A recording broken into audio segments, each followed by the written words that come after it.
This is Chicago, WMAQ. The Johnson Wax Program.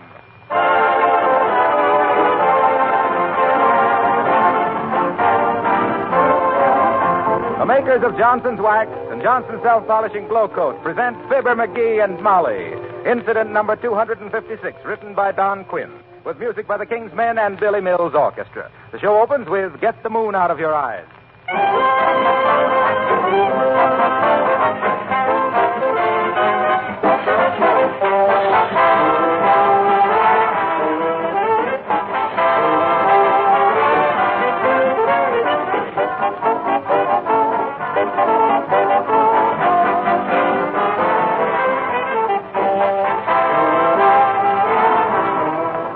It's hard to realize that we're already into the month of October, the 10th month of the year. It's a glorious month, full of wonderful colors, and a good month to talk about how to care for your linoleum floors.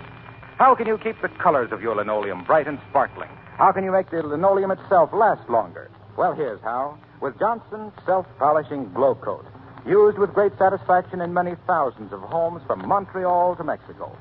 Ever since Glow Coat was introduced a few years ago, its popularity has increased steadily.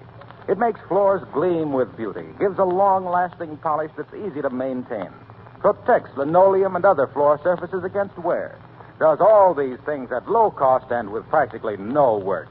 Glow Coat is self-polishing. It takes no rubbing or buffing. Simply apply and let dry, and in 20 minutes your floor is like new. Be sure Johnson's Glow Coat is on your next shopping list.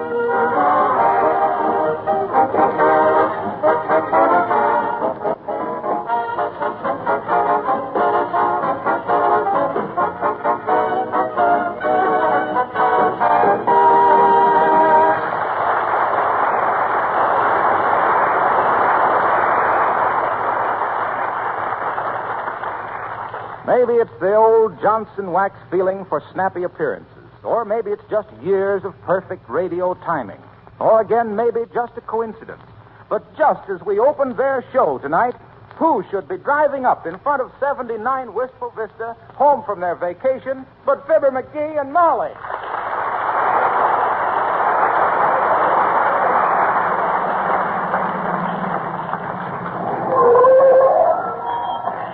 Gotta get them brakes fixed. Home again. Well, help me unload these bags and stuff, Molly. All right, dearie. But what on earth is this in the greasy paper bag? Huh? Oh, that's the rest of that T-bone steak I had at that roadhouse this noon. I couldn't finish it, so I brung it home for the dog. We haven't got a dog. Huh. Well, I'll bury it till we get one. Hi there, folks. Welcome home. Oh, hello, Mr. Gildersleeve. Hi, Throckmorton, old man. Certainly is good to see the old faces again. Yes. If mine was as old as yours, I'd trade it in. Same old Fibber, isn't he, Mrs. McGee? Oh, dear, is he? Well, how's everything been, Throcky, old pal? You been keeping an eye on our house for us, like you promised? Yes, indeed I have, McGee. I think you'll find everything in fine shape, except for the umbrella stand in the hall. That got broken. Oh, yeah? How'd it get busted, Gildersleeve? Well, I think the carpenters must have done it when they were rehanging the dining room door. What? Rehanging the dining room door, but what on Oh, that's right. You wouldn't know about that, would you? Yes, the dining room door fell off when the floor gave way. Hey, what are you talking about? What floor gave way? Why, the dining room floor, of course. What? You couldn't expect any flooring to hold all that water without something happening. All of what water? Why, the water that came through the dining room ceiling from the bathroom upstairs. From the bathroom? What was the idea of leaving the water running in the bathroom, McGee? So it'd be hot when you came home? A fine homecoming. I knew I shouldn't have ought to trusted you to look after them things like that there, Gildersleeve. Of all the careless, slipshod, ignorant, lackadaisy chain imps... You're a hard man, McGee. Oh, boys, stop it. You mustn't start quarreling the very minute we get home, or must you? Well, no, it ain't compulsory, I guess. I should say not. No. You might at least wait till tomorrow. What time, Gildersleeve? How's 10:30? Make it 11. We had a long drive, and I'm tired. Well, come on, Molly. We better start unloading this stuff. Fine. I'll take these boxes and the bag of laundry, and you bring... No. You folks must be just about worn out. Let me carry that stuff in for you. What? Give me that steamer trunk. That's it. Oh. Well, I'll be back for another load in a moment, folks. Well, I'll be a monkey's uncle. On your mother's side or your father's side? On my father, huh? Oh. Isn't Mr. Gildersleeve nice? He has a heart as big as all outdoors. Yeah, and it can get just as windy and cold, too. Now, let's see. I guess I left my fishing tackle in the trunk compartment. Well, hello there, Fibber. Hello, Molly. Welcome home. Mr. Wilcox, how nice. What's the name, Bud? Oh, hi, Harlow. Gee, I'm glad to see you. Well, say, by the looks of your car, you've certainly been places. Look at that dust. Tell you what you better do. Get a can of Johnson's car new and... Okay. Call off your dog. We know the car's dirty, and we know what to do about it, too. Now, let's go on from there. Friendly and non-commercial. All right. Can I help you unload that luggage? No, thank you. Mr. Gildersleeve is helping us. Yeah. Besides, we don't want you to see the present we brung you before we're ready. Oh, you'll love it, Harlow. Gee, what is it? Oh, now, don't be impatient. You drop by later, and we'll give it to you. Yeah. All right. And if there's anything I can do, just give me a ring. Ah, good old Harlow. Hey, incidentally, what did we bring him, McGee? Oh, I don't know. We'll find something. How about that sewing basket with the beads on it we bought from the Indians in Walla Walla? Well, it'll have to be cleaned first. Huh? You carried your bait in it for 2 weeks. That's all I did carry in it, too. Well, folks, I carried that steamer trunk right up to your room. Now, give me another load. I won't be satisfied till I get every bag out of that car. Now, let McGee help you. Yeah, I'll be glad. No. I'll get this big box. And, McGee, you hoist that outboard motor up on my shoulder. Okay. Oh. Better straighten the rudder on it, McGee, or you'll have him going around the block. That's very good, Mr. McGee. I thought it was pretty good myself. I'll be back for another load in a moment. What's got into that guy, anyway? He's working like a beaver. Except his tail ain't so flat. Well, it will be by the time he lugs in a couple of more trunks. Now, stop criticizing a helpful neighbor and get to work. Okay. Now, let's see. There's my Oh, fishing... look, McGee. Huh? Here comes the little girl from across the street. Hey, what's she looking so haughty about? Hi there, sis. Oh, how do you do? Hey, come back here a minute. Hey, sis. Were you addressing me, sir? Hey, what are you getting so high-hat about? Well, gee, it was my thought that inasmuch as our business relationship had more or less culminated, there was no further point in assuming a false hardiness upon a casual contact with my former employers. I betcha. Your former employers? You ain't leaving our show, are you? Well, I've had some very good offers. Oh. And when you've been in show business as long as I have, Chief, Okay. So who's been making you offers? my agent told me not to tell of it. Oh, who's your agent, little girl? Willie, too. But you can't talk to him now on account of he had to go to bed early, on account of he broke a window with his football, on account of a belief. He broke a window on account of a belief? Sure. He believed he could kick its footer over the house. Oh, I see. I said I see. So don't expect any credit for it. It was pretty obvious. Okay, sis, okay. Anyway, I wish you a lot of luck with your new show, whatever it is, and I hope you'll always think well of old Fibber and old Molly. Let me out of this. Huh? Oh. Yeah. We've had a lot of fun together, haven't we? Yes, we have, sis, but whatever you do, we wish you well. But if I was you, I'd talk it over with your mother. With who, mister? Your mother. My mother. Yes, your mother. Who is it that you can always depend on to tell you a story at bedtime? Who sings to you and makes you laugh and makes you brush your teeth every night? Oh, Bob Hope. What's on, mister? I'll see you next week. Right, kid. I think a smart youngster like that really deserves a pat on the back. With a hairbrush. The little pup she did. Oh, hi, Gildersleeve. Much obliged for helping. Couple more tricks and you ought to be about through, huh? Yes, McGee. But as I said, I won't be happy till I get every bag out of that car. Well, there's only one more bag left, Mr. Gildersleeve. The Gladstone. You bring that, McGee. Okay, Molly. Oh, no, you don't, McGee. I'll take that. Oh, come, Troxy. You've done enough. You think I have? Well, watch this. Hey, watch what you're doing You're there. spilling everything out on the sidewalk. That's what you get for putting my bag on the bottom of the pile. Huh? When you borrowed it last summer, you didn't tell me you'd be gone 13 weeks. My wife has been wanting to go away on a visit for 2 months. Well, And now maybe she won't even go. You see what you've done, McGee?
Put in the car in the garage. Why? Well, I've emptied everything out of the bags and suitcases, and I can't find your purple sweater. Where do you suppose it is?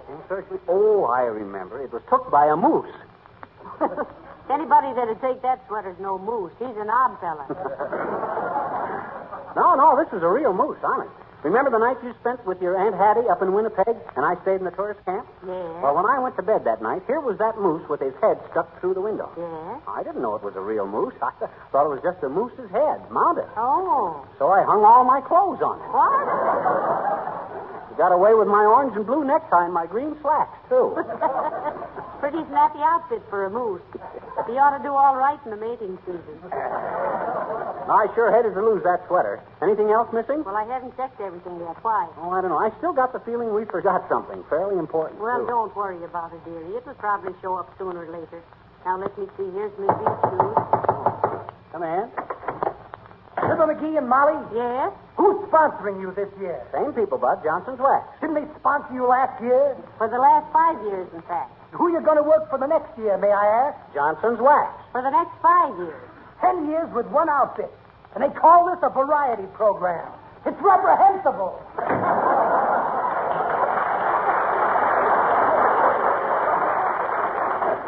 Fresh guy. What does he expect us to do? Change sponsors as often as we change our jokes? Quit. Keep on talking. You left yourself wide open. Let's go over these souvenirs and gifts, Molly, and see what we're going to give to whom. All right. I put them all over here on this end table. Now, let's see what we got. There's that snakeskin hat band and the abalone shell table lamp. A little Indian squaw doll holding the paprika. Papoose. Papoose is what they hitch on the end of a freight train. No, that's a caboodle. Oh, yeah. Well, then what's a paprika? Red pepper. Well, I gotta say is that's a heck of a name for an Indian baby. Red pepper. Of all the Old Home Week. If they pound that door as often as they did last year, it'll make the old home week all right. Come in. Oh, very nice, dears. Welcome Oh, Mrs. Uppington, how nice. And Billy Mills. Hi, Uppy. Hi, Billy. Hello, kid. I sure am glad to see you back.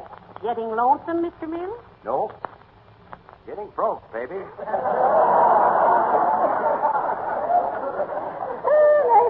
I should like to have had a vacation myself, but what was my rumba lesson to Well, you? vacation's the one. What'd you say? Rumba lesson? Heavenly days, imagine. Well, really, I don't see why you're so surprised. Simply everyone is rumbaing, you know. Are they not, William? That's right, Snooky. If you don't rumba, you're a little behind. And if you do... William? Oh, but really, Mrs. McGee, you must take it up. It's simply fascinating. It's so exhilarating. Oh. Yes, I've just finished my 5th lesson with Madame Lazonga. And next week I'm to give an exhibition at the country club. Oh, you must come. Oh, I wouldn't miss that for all the tea in Panama.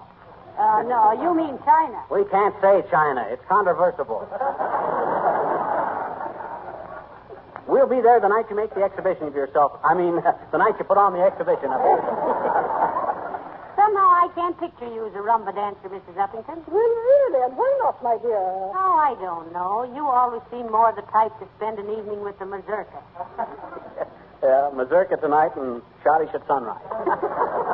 Oh, come now. One must be more receptive to new ideas, or one becomes stoogy. That's stodgy. Not on this show.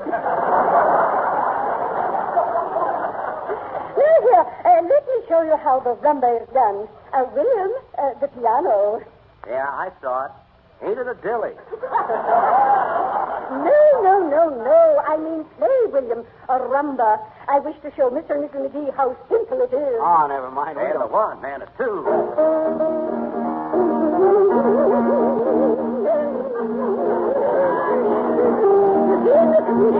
Look at that, William Molly. Here in the wall fiddle.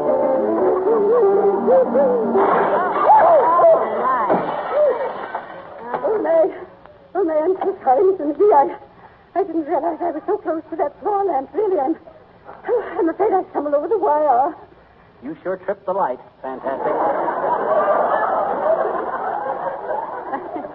McGee, she couldn't help it. Oh, I know it. And just to show you there's no hard feelings, Uppy, come on, get up and come over here to this end table and select a souvenir of our trip. Say, how about that little hunk of petrified wood, Mrs. Uppington? Yeah, that snakeskin hat band. Oh, now, really, I hardly know what to select. All these things are so unusual, you know. William, come here and help me decide. What shall I take? You want my candid opinion, Stucky? Yes, of course. Take the end table. Why, that's splendid. Yes, indeed, I will. Well, thank you so much, Mr. and Mrs. McGee, and I do hope I'll see you at the country club. Come, William.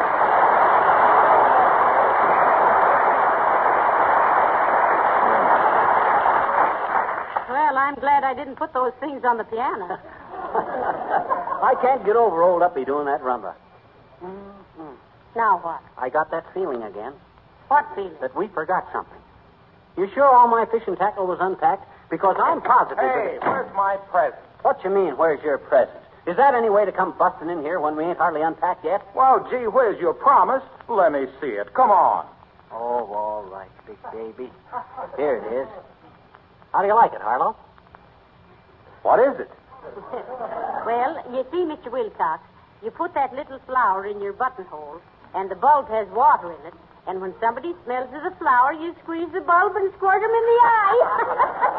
Oh, I see. I kind of envy you, Harlow. You can have a lot of fun with that. Yeah, I'll be a social panic with this. You know, it reminds me of a magic plate lifter I had once. Yeah? You know, you put it under the tablecloth, squeeze a bulb, and somebody's plate jumps up and down. Ha ha! Boy, was I a card. Yeah, I'd like to have one of them. You still got it, Harlow? No. Johnson's wax just about ruined that gag. What's that? Yeah. When people began to realize what beauty there was in a dining room table polished with Johnson's wax, and how easy it was to keep it looking beautiful, to say nothing of protecting the surface from scratches and stains, well, a lot of them just quit using tablecloths. Oh. Gee, sometimes there'd be weeks go by before I had a chance to use my magic plate lifter. Well, that's pretty tough, Harlow, but you can't stop progress. No, I guess not. Well, did you have a nice trip? Oh, wonderful, Mr. Wilcox. I don't know who enjoyed it the most, McGee or me or the old-timer. The old-timer, was he with you? Oh, Yes. sure he was. He was more fun than a barrel of monkeys, too. At least we think he was. Yeah. Next trip we make, we're taking a barrel of monkeys instead. Just for comparison. Well, did you catch any fish, Fibber? Or are you a fisherman? Am I a fisherman? You hear that, Molly? Am I a fisherman? Well, we're both waiting for the answer, dearie. Even when I was a little tyke, I could catch more fish than anybody in town. Why, I caught so many catfish, they even nicknamed me after him. Oh. I think. Bullhead McGee, I was known as in them days. Oh, my. Bullhead McGee, the blue-eyed, brown-haired, barefoot boy, bravely bouncing on the bosom of the briny in a battered boat to bring in bountiful batches of black bass and bluegills for breakfast. Best barracuda battler that ever braced a back on a bulkhead to belabor the big babies that bite the bait and bend the bamboo till it's about to bust. Barging back to the beach with a bursting basket of breathtaking beauties from the bottom of the bay and boasted about in the best boathouses as the brightest bozo of brains and brawn. But I say, King's men, can you carry on?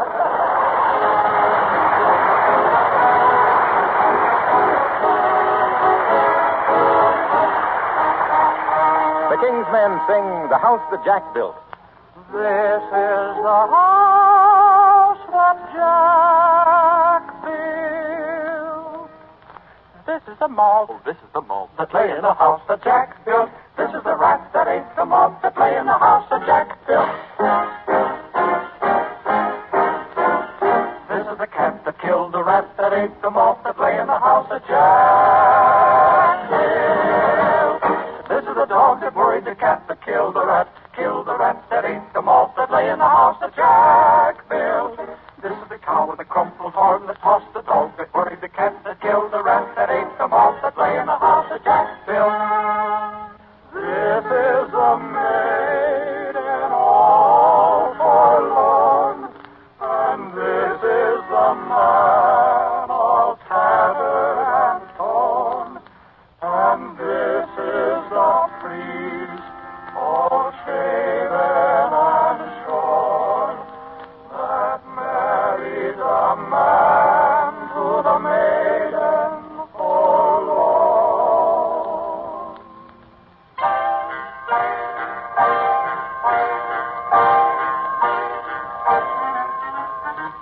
This is the rooster crowing in the early morn, that wake the priest all shaven and shorn, that married the poor young man all tattered and torn.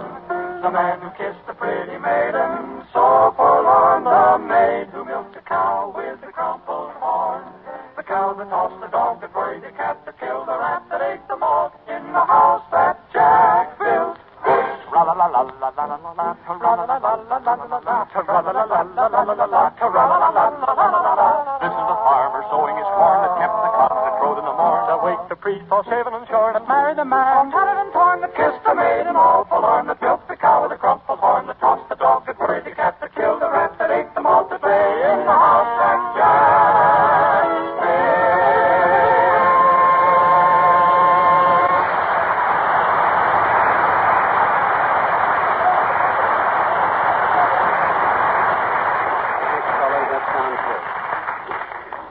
Hey, Molly, give me a pencil and paper. What for, dearie? I'm going to write a list of everything we took with us and check it against what we brung back. I know we left something someplace, and I can't for the life of me remember just... Oh, hello, Mr. DePopulis. Well, for scream's sake, Pizzer and Cupid. Yeah. Welcome home again as I live and breathe the best I can with this hay fever. Well, thanks, Nick. Glad to see you. My goodness gracious. It must have been a wonderful thing to be driving all over the Western Hemisphere and doing all that seat sign. No, you mean sightseeing. On a long trip, you can do both, I'm thinking. I'm going to take Mrs. DePopulis and the kids on a long trip one of these days. Every night, my biggest boy, Demetrios, is bringing home a lot of road mops. Road maps. Road mops. He's in the street cleaning department. But what was I saying before somebody is blowing the whistle on my train of thoughtfulness? You want to take a trip sometime? Oh, yes. The only thing is, I think we'll have to ask you to take care of our cat. Oh, what kind of a cat is it? She's a miser. A miser. Your cat is a miser? Sure. Oh, she's a terrible little miser. How much money has she got? Oh, she hasn't got any money. She works for nothing. Works for nothing doing what? Catching mice. You mean she's a mouser? Oh, I stand connected, Fizzer.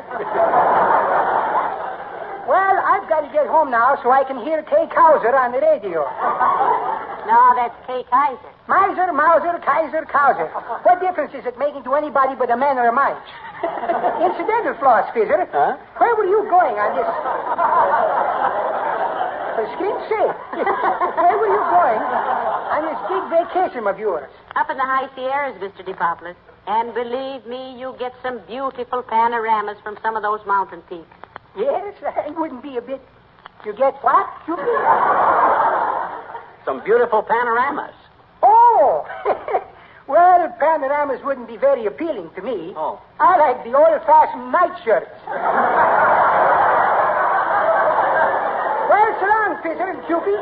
If you get a chance to drop down by my candy kitchen, why bother?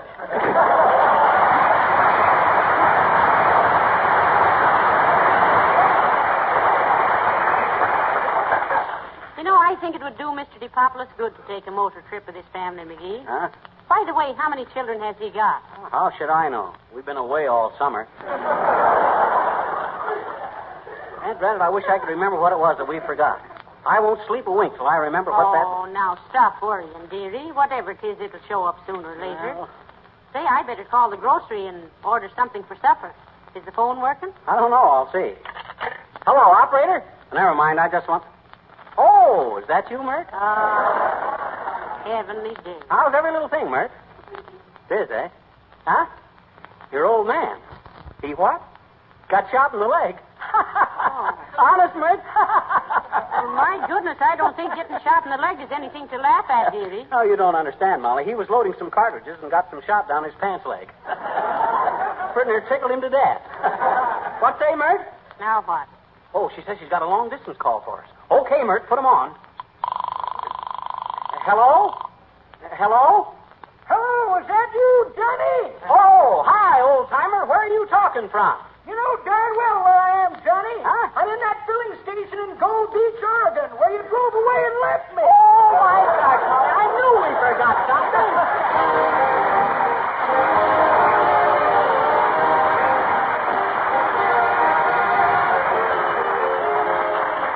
Fibber and Molly will be back in just a moment.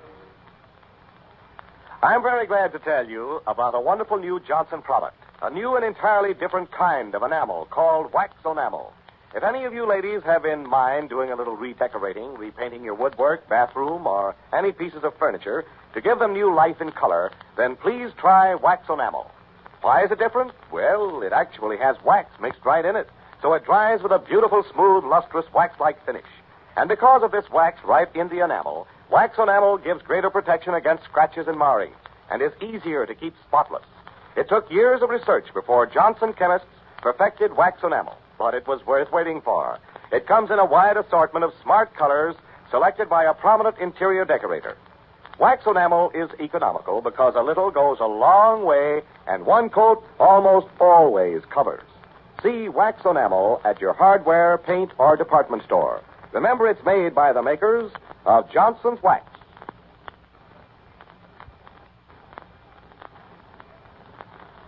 Hey, you Fibber McGee and Molly. Yes, we are. I'm warning you. You better get out of here quick. Why? They're following you right now. Huh? Who's following us? Bob Hope and his mom. Good night. Good night, all.